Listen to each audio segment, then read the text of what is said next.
ഈശോ മിശിഹായ്ക്ക് സ്തുതിയായിരിക്കട്ടെ. ഈശോയിലെ ഏറ്റവും സ്നേഹമുള്ളവരെ, ആൻമേരി മീഡിയയുടെ മാർവാലാഹ് എന്ന യൂട്യൂബ് ചാനലിലേക്ക് നിങ്ങൾക്ക് എല്ലാവർക്കും ഈശോയുടെ നാമത്തിൽ സ്വാഗതം.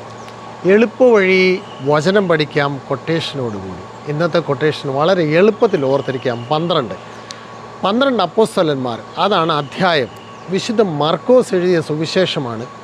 അതിൻ്റെ വാക്യം ഇതിൻ്റെ ഇരട്ടി എടുക്കുക. 12ൻ്റെ ഇരട്ടി 24. 12-ാം അധ്യായം 24-ാം വാക്യം. യേശു അവരോട് പറഞ്ഞു, വിശുദ്ധ ലിഖിതങ്ങളോ ദൈവത്തിൻ്റെ ശക്തിയോ അറിയാത്തത് കൊണ്ടല്ലേ നിങ്ങൾക്ക് തെറ്റുപറ്റുന്നത്.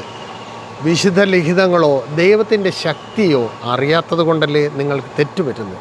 അപ്പോൾ വിശുദ്ധ ലിഖിതങ്ങൾ ദൈവത്തിൻ്റെ ശക്തിയും അറിയാത്തത് കൊണ്ടാണ് നമ്മൾക്ക് തെറ്റുപറ്റുന്നത്. ഇനി റോമൻസ് 12 കൂടെ നമ്മൾക്ക് പഠിക്കാം. റോമൻസ് 12-ാം അധ്യായത്തിൻ്റെ അവസാന വാക്യം 21 വാക്യങ്ങളേ ഉള്ളൂ. 12-നെ ഒന്ന് റിവേഴ്സ് ചെയ്താൽ 21 കിട്ടി. അങ്ങനെയും നമുക്കത് ഓർത്തിരിക്കാം. തിന്മ നിങ്ങളെ കീഴടക്കാതിരിക്കട്ടെ. തിന്മ നിങ്ങളെ കീഴടക്കാതിരിക്കട്ടെ. തിന്മയെ നന്മ കൊണ്ട് കീഴടക്കുവിൻ. തിന്മയെ നന്മ കൊണ്ട് കീഴടക്കുവിൻ. ദൈവം ധാരാളമായിട്ട് അനുഗ്രഹിക്കട്ടെ. 2 വചനങ്ങൾ നമ്മൾക്ക് പഠിക്കാം. മർക്കോസ് 12:24, റോമൻസ് 12:21. ദൈവം ധാരാളമായിട്ട് അനുഗ്രഹിക്കട്ടെ. നല്ലൊരു ദിവസം നിങ്ങൾക്ക് ആശംസിക്കുന്നു. ആമേൻ.